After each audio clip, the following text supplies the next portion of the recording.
Welcome to another edition of Carnivore Bites. I'm your host, Jeff Sherman, along with Dr. Eric E. Lopkin. And we talked about the Hindenburg, 2 weeks ago before the July 4th break. And that crash and burn probably lasted maybe a minute. This is a extended crash and burn of Uncle Joe in real time, isn't it? It really is. But you know what? It's more than just the crash and burn of Joe Biden. Because not only have people seen, he's clearly not capable of doing the job, but they're not stupid enough to think this just happened. So now they're looking at the entire Democratic Party, the entirety of legacy media, and going, how long did you know this? And how hard have you been trying to cover this up? This is a massive loss of credibility, not just for Joe Biden, but for the Democratic Party and for the legacy media. 100% Dr. Eric E. Lopkin. It's when did you know and when did you know it, right? Like back in the Watergate days, okay? It is, Uncle Joe's fine. And you know something, for us, because we're kind of political junkies, we got the podcast, we had legacy media, radio in the past until we got booted. Anyway, that's another story. But the average American believed it. Of course they believed it, right? And then, they have lives, right? So they watched the debate and they said, what the F is going on here? So completely blew legacy media, all the political Democratic apparatchik blown out of the water. And even George Clooney, who I think he's a meathead, but I don't really give a shit. So he said, oh, yes, Uncle Joe was that way. That was before, pre-debate at that fundraiser. He was that way before the debate. To the whole thing you're talking about losing credibility, then why did it take you 3 weeks to say something, Georgie? Well, more than why did it take him 3 weeks? If he knew this in advance, why did he host the fundraiser?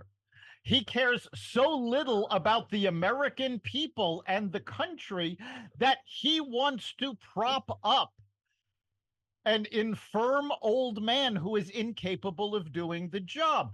And by the way, you mentioned, Watergate with what did he know and when did he know it? Carl Bernstein has come out and said this scandal is bigger than Watergate. I believe it truly is because it involves our entire government and media complex. I think it blew up I know it blew up. Obviously it blew up, but they thought they could drag Uncle Joe to the finish line, replace him with Kamala or one of their other operatives, right? Kamala probably, obviously. But they never expected the flame out that happened 2 weeks ago. That's when the emperor had no clothes. And to the Clooney thing, he expects us to believe, you talk about how he had the fundraiser. No, his BS line, by the way, to cover his ass, was that he discovered that at the fundraiser. And if you believe that, I have a bridge to sell you in Baltimore. Yeah, to give you an idea of how long people have known this for. Okay, now, first of all, we've been talking about it since 2019. That was when I was first told that Biden had dementia by members of the Democratic State Committee of Florida. But it is just over the past few days, it has come out that in 2022, the German chancellor scheduled a meeting with President Biden, knowing that he could not do things later in the day. So they scheduled it for early evening so that Biden would be okay at the meeting, and Biden did not show up. Anthony Blinken showed up in his place. They did not tell the German chancellor ahead of time that this was going to happen, and Blinken told the chancellor Biden had to go to bed. Yes, and I love Peter Ducey to that point, Dr. Eric A. Lopkin. I love the Ducey's question in yesterday's press conference. Like, and he was sarcastic. If Uncle Joe gets the call at like 11 o'clock, who answers it? And does Jill answer it? It's just, I've never seen, again, I have been around the block and back. I've never seen it. Have you ever seen anything that remotely resembles this? No, I never thought he was going to self-destruct this badly. And more than just his public self-destruction. Now you've got the Democratic Party in a major split between supporting him and not supporting him. One congressperson left the congressional meeting yesterday. A reporter asked him, are the Democrats on the same page? And he said, the same page? We're not even on the same book. I saw that. Yes, absolutely. What do you think about this, Dr. Eric E. Lopkin? We talked a little bit about this, in prep for this podcast. He has a big boy press conference tomorrow. Okay. Assuming he does it, I truly believe that might be his crescendo, the end of the end of Uncle Joe. Because he couldn't even get through basically the labor meeting, which was like 5 minutes of him talking. You tell me, you're the doctor. How does he get through a so-called big boy press conference? That could be the end of the end. Yeah, I don't know how he's going to get through the press conference, but I don't think it's going to be the end. At this point, there is nothing that the Democrats can do to get him off the ticket, short of using the 25th Amendment to remove him from office. Now, the cabinet members, which is where the 25th Amendment would have to start, have already said they're not even considering this. Biden is dead set on running. And now, let's be fair, in his own defense, when you are suffering from dementia, it is obvious to everybody else, but you don't know it. So he thinks. But Dr. Jill knows it. Dr. Jill knows it, but she doesn't care. She does not want to leave the White House. And that goes back to the Democrats' argument against Trump that, once he gets power, he's not going to want to give it up. Excuse me, that's exactly what Jill Biden is doing. Well, isn't there a bigger issue, though? Wait, hold on. A bigger issue. Don't the Democrats, I dated a psychologist once, and she always talked about projecting. They're the ultimate projectors. What they say is actually what they do. Yes, everything they have accused Donald Trump of doing or potentially doing are things that they are actually doing. And the party is now falling apart, not simply because of Joe Biden. Joe's condition is a big part of it.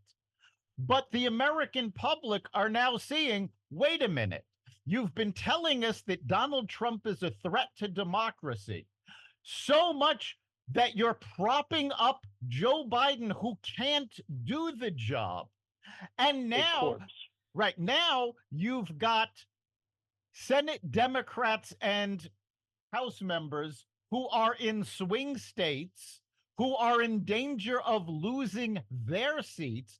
Now suddenly they're blowing the whistle. Now they're saying, Biden can't run. Why? Not because they care about Joe Biden, but because suddenly their seats are in danger, because according to the most recent polls, Biden is not just going to lose to Trump, he is going to pull down the entire ticket. Oh, it is going to be Reagan-esque. How do you like that? That was like, how would you call it? That was just like discussions three months ago, in more conservative media. I would say more wishful thinking than reality-based. Maybe a mixture of both. Now it's real. You even talked about, you have Mark Levin, right, from New York. Yes, Mark Levin is the Manhattan Borough president in New York City, lifelong Democrat. And he told Politico magazine in an interview that at this point, New York is a battleground state and it may flip red. Did you Well, speaking of battleground think states, you at look at any New Jersey too. yeah, did you think at any time in the past 20 years that New York would flip red? 0.0. Maybe the last time it did was Reagan, and that's like ancient history 40 years ago. Well, no, the last time it flipped red was actually George W. Bush. Was in the 90s when New York City elected Rudy Giuliani and the state elected George Pataki, who was a Republican governor. I'm talking about presidential elections. Oh, presidential. They haven't gone Republican in the presidential since Reagan. Yep. So yes, and then you know, I spoke over you. I apologize, but New Jersey is now +1 Trump. I mean, you have to defend existing territory to look at it from a military strategy. You're asked. You're supposed to. That's land you've already won. Yeah, that's not good. That's not good. I'm forgetting the organization. There's an organization that actually puts together composites of the polls and labels the states as leaning red, leaning blue, toss up, deep. You know, they just shifted virtually every state, all of the battleground states. Those that were toss ups are now leaning red. Those that were solidly blue are now leaning blue. The Democrats have lost so much ground thanks to Joe Biden, and he's not making it easier for them because he keeps going out. And, you know, the Democrats' big talking point is, oh, you know, Trump told so many lies during the debate. Guess what? Biden told just as many, and Biden is continually lying. The Washington Post today came out attacking Joe Biden's speech in front of NATO because at the speech, he claimed he was responsible for the increase in countries spending on NATO. And the Washington Post came out and said, no, Donald Trump was responsible for that, not Joe Biden. In fact, 80% of the increase can be linked directly to Donald Trump. No question. And to the debate about the lies, I think that's a narrative that's based on BS, okay? Is Trump the ultimate truth seeker? No. But he basically didn't talk that much enough to lie. I didn't think he lied. I'm serious. No, I think he was just watching Uncle Joe implode. I don't think if you looked at it, he probably talked like 15 minutes for the whole friggin' debate. No, he did talk more than that. And I know, I'm kidding. I know, but the big difference between what the Democrats are yelling about Trump's lies and the Democratic and Biden lies are that when Biden tells a lie, when the Democrats tell a lie, it is definitively a lie. Trump's lies tend to be hyperbole. They tend to be exaggerations. Yes. It's, there's the biggest crowd, the right. best, but it's exactly. not. No. Yeah, Biden's is absolutely fact-based lies, and he's always talked about this for a billion years. He's been that way 40 years ago. You talked about it, and I looked up the tapes from YouTube. Johnny Carson, back in 1988, was making jokes about Uncle Joe, and I lived in Philly back in 1988. And it's right next to Delaware. He was always a joke. No one ever took Uncle Joe seriously. Well, sorry to break it to people. Just this week, in a campaign event in, I believe it was Philadelphia, it was definitely in Pennsylvania, he thanked the voters of Pennsylvania for putting him over the top when they elected him to Senate.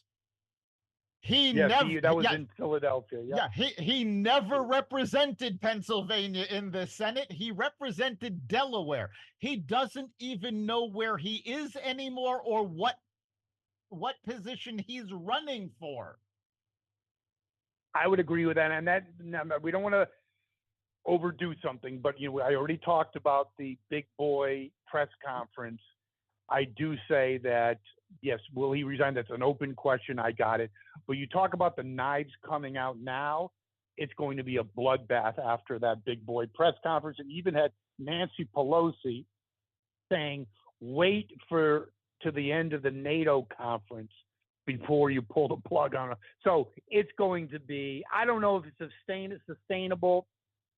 That's good fodder for our show for next week, but it's going to be 24/7, and every day it goes on, Trump gets stronger. Yeah, all Trump has to do is act like an adult. That's pretty much it.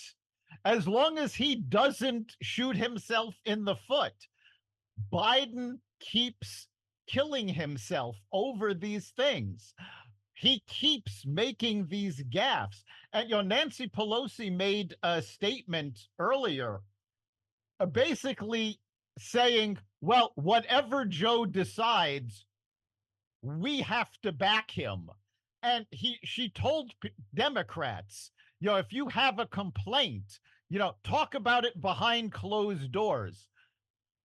Essentially, she's trying to tell the Democrats, look, shut up, you're killing us. And the fact of the matter is, there was a campaign strategist. I don't remember who it was, but in an interview on Fox News, he said at this point, all Donald Trump has to do is run campaign commercials that are clips of all of the Democrats and the liberal media saying Biden is not capable of being president. He doesn't have 100%. To do anything else. Nope, 100%. Even the clip of George Stephanopoulos, that off-the-cuff remark that he's unsafe. I mean, that's all you have to do. We'll see what happens. And you were talking about, or celebrities, certain celebrities. Michael Douglas that said that on The View, another genius show, Genius on Genius. But he basically said the Democrats have a huge bench. You know that Uncle Joe polls the strongest against Trump, including Kamala, who yesterday was lamenting about the Palestinian protesters and how saying that taps into true American emotions. A Mensa candidate. Yeah, and in fact, that is one of the reasons that it is looking like New York State may turn red, because the Democrats are losing the Jewish vote in massive numbers, because Jews do not feel safe in New York City anymore because of these protests. So we've already, over the past weeks, we've seen in the polls, and we've talked about this a lot, that the Democrats are losing African-American males. They're losing the Hispanic vote.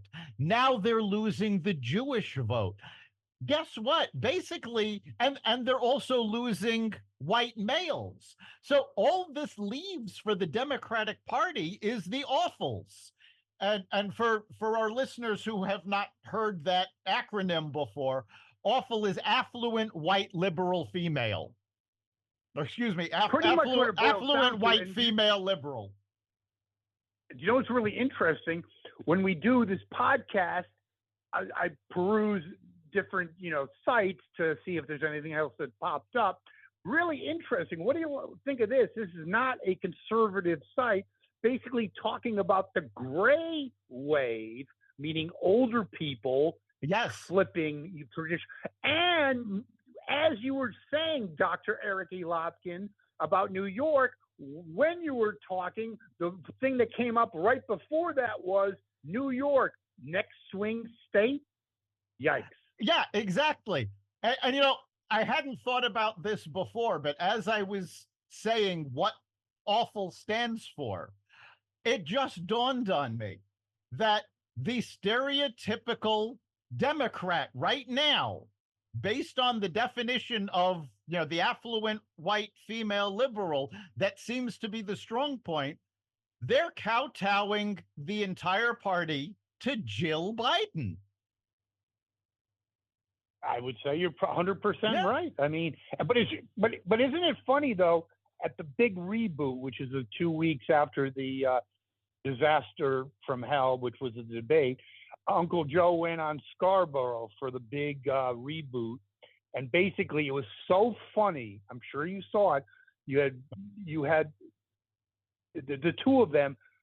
There was a moment when they both looked at each other and knew this is over. And the hysterical part of that is that Joe Biden, who basically wouldn't be where he was or is unless the liberal elites of Hollywood and in finance and in entertainment didn't push him and fund him, we're now blaming the elites.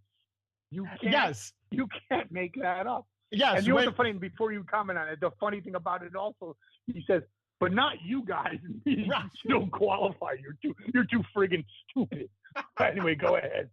Yeah, when awesome. When Joe Biden started blaming the elites, that was screaming. The biggest mistake he could have made at that point, because the elites, as he called them, are the only ones propping him up. He's lost everybody else.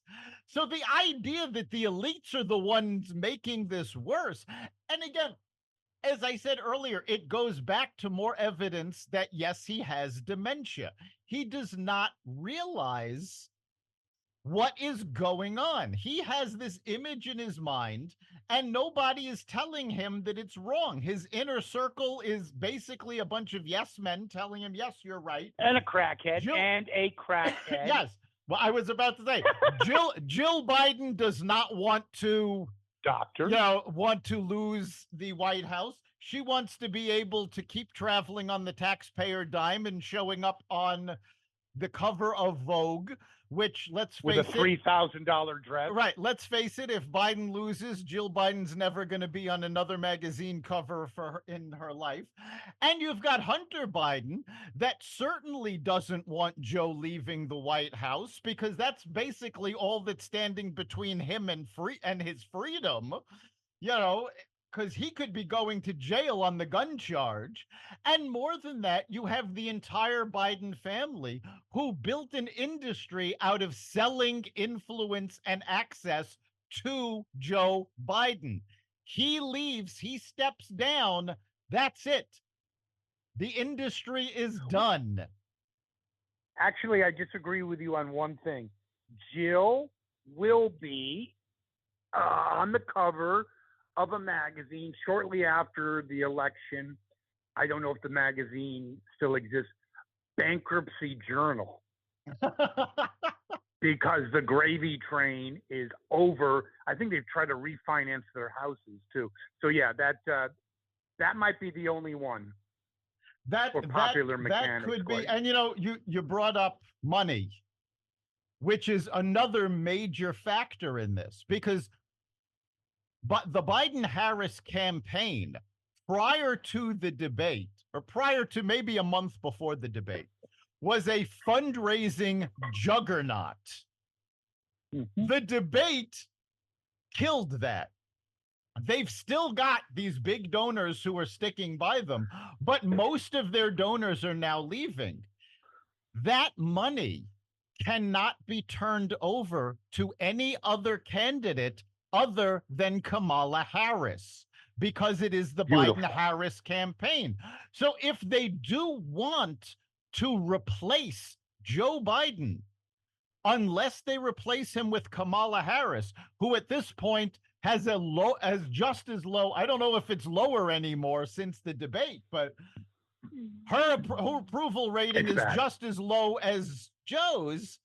All of that money goes away. Can I interject one thing on that? Like I said before, though, she has not given full, so it's really low now. Give her 1 month, it could be sub-zero. How do you like that? Well, I mean, it's absolutely amazing. There's a clip. I don't know who put the clip together, but I've seen it distributed on social media. It is a montage of reporters asking her questions and her cackling as the answers. Well, guess what? You can't do that in a press conference and expect to maintain credibility. One of the biggest things, and we'll get to more details on this in a little bit, but one of the things that the GOP just put in their new platform, in fact, I believe it's number one on the platform, is secure the border. Yes, number one is seal the border and stop the migrant invasion. Well, guess who the border czar is? It's Kamala Harris.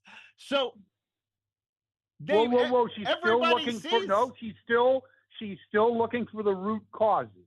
Yes, she's looking for the Right? root Remember? causes. Yes, she's looked Genius. she's looked under the bed. She's looked in the closet. She can't find the root causes. No, but she is the AI czar too.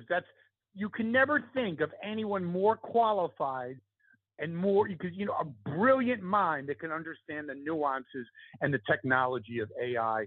Yeah, you know what? I would trust her. Before she deals with artificial intelligence, she's got to deal with natural stupidity. There you go. There you go. So yeah, that's not looking too good. But I will say, we talk about the destruction of the legacy media. Couldn't happen to a nicer group of people. I did mention that CNN just laid off 100 people and redirecting some of their efforts. Please comment on the fact that you had an African American. He went on 2 African American radio stations in Philly. He was smart enough to say to avoid "you're not black," but one of the hosts leaked the situation that she was given questions beforehand. She was rudimentally fired immediately after that. But I'm sure that wasn't the first time, boy genius. Surprise, surprise, as Gomer Pyle would say. I'm actually going to defend Biden's press office with this because when I started my career, I was in public relations. And it is actually very common when you are arranging for an interview to provide questions or suggested questions. It is unheard of for a reporter to say, okay, yes, we'll just ask those questions. That is absolutely and you don't think unheard that's been going on for the last 4 years? That is exactly what is coming out now. You actually had a number of liberal correspondents in the White House press corps come out over the past 10 days or so and said, well, yes, we've seen this for years. We've seen this happening, but we didn't want to report on it because we didn't want to add fuel to the right-wing talking point. So, I mean, these are reporters. Yeah, these are reporters who have basically said, so we don't care about the truth. We don't care about the Fifth Estate. We don't care about the American people. We are pushing our agenda, which is the liberal agenda. And now all of that is coming out.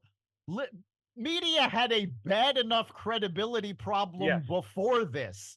Now, I don't know who anybody's going to believe. Is it recoverable, Dr. Eric E. Lopkin? Is it recoverable? Everything's recoverable, but not everything's recoverable, but it's going to take time. And you know what? I am actually going to give kudos. Again, I said this on the last podcast, to Dana Bash and Jake Tapper for the way they conducted themselves on the debate.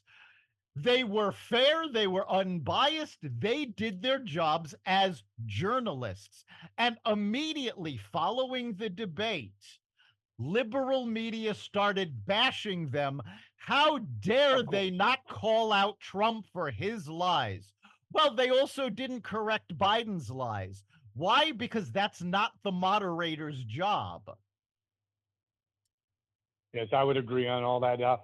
Things seem to go. You never know. We are talking about Donald Trump, but things are really going well for the RNC. In fact, they've kind of taken away a major talking point, an issue point, maybe the only one left in the Democratic spoil, and that is abortion.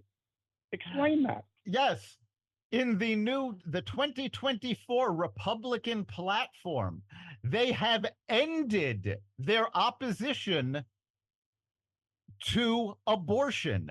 They have said point blank, and Trump has actually said this for quite a while, but they are not going to push for a national ban or national limitations on abortion. Brilliant.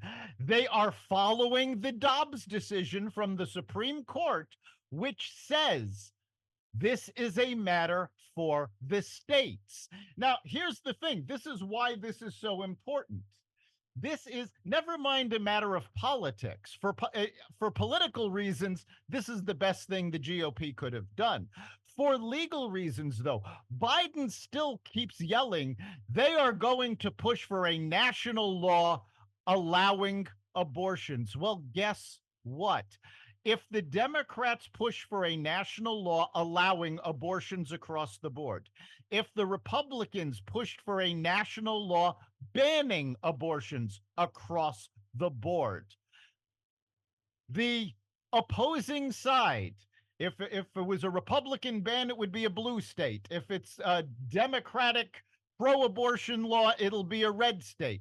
They will take the law and the federal government to court. And once it gets to the Supreme Court, which it probably would, the Supreme Court, as a matter of law, will say, no, the Dobbs decision says the states have to make this decision, not the federal government. So it doesn't matter which party wants which.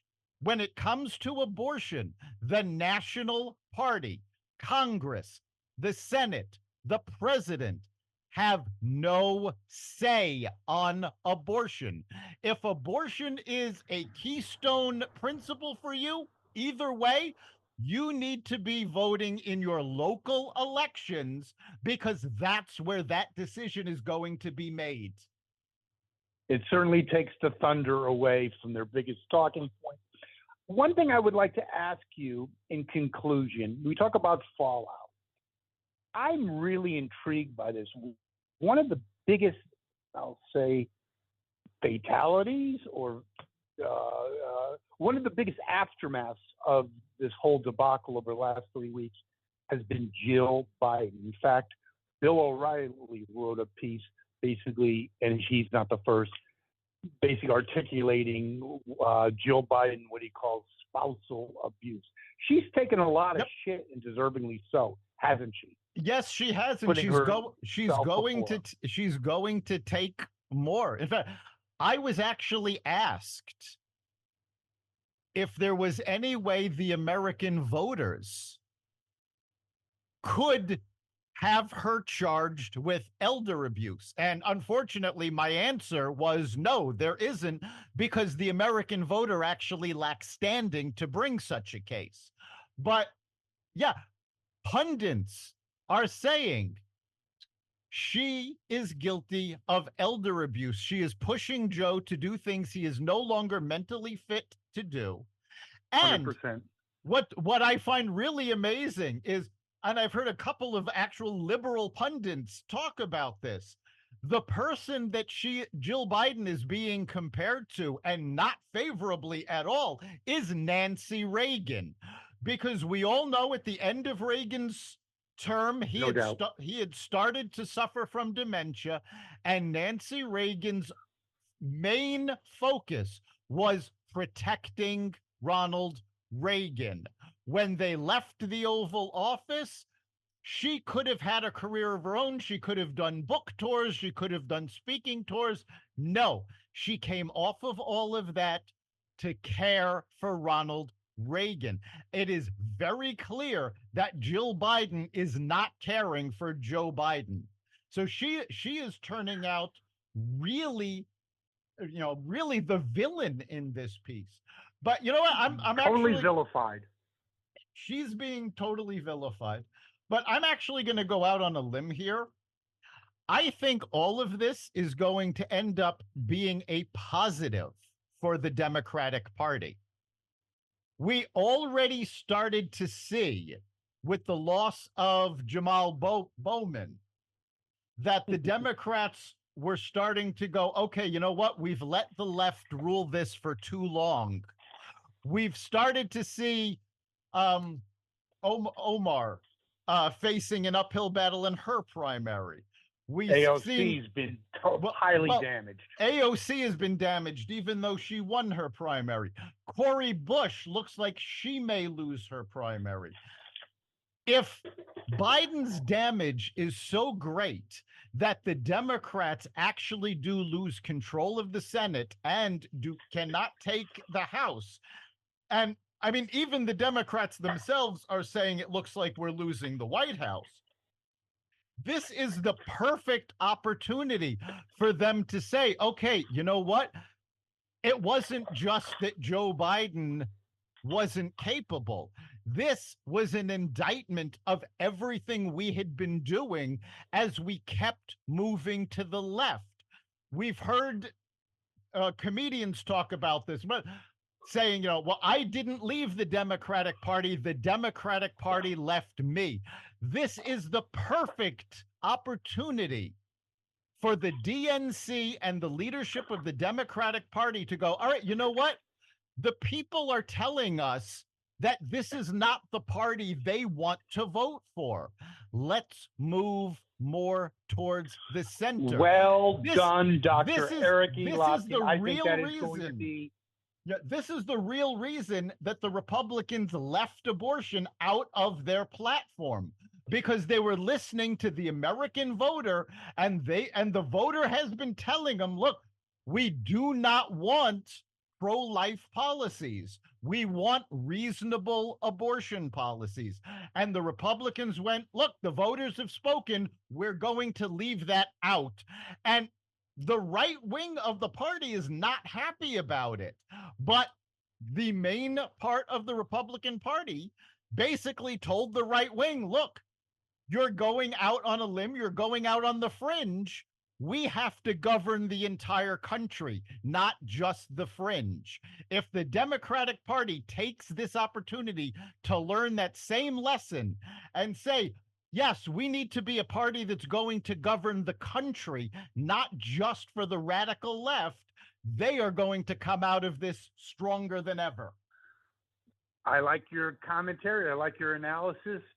I believe it's 70-30, 70% what you just said, but it could go the other way, 30, and that will be the demise of the Democratic Party.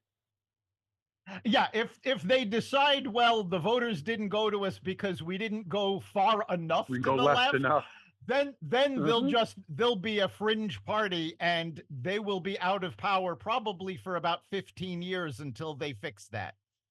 And 100%. Just from a political standpoint, I think there are people within the party that are smart enough to say, yeah, no, that would be a disaster. The question is, will they be overruled? Interesting times, the best time ever to have a podcast. And our listeners, Dr. Lopkin, our increasing number of listeners, can comment on the show, what they like, what they don't like, and what they want us to talk more about, can't they? Yes, they can. Go to the Carnivore Radio Facebook page. Message us there. You can also go to xvadio.com/connect. Send us a message. Let us know what you're thinking about. And of course, you can catch every episode of Carnivore Bites at xvadio.com, the Carnivore Radio website, the Apple Podcasts app, Google Podcasts, Spotify, iHeartRadio, Audible, Amazon Music, and other platforms that respect freedom of speech. Dr. Lopkin, you were on fire today, as always, and I will see you next week. We'll see you then.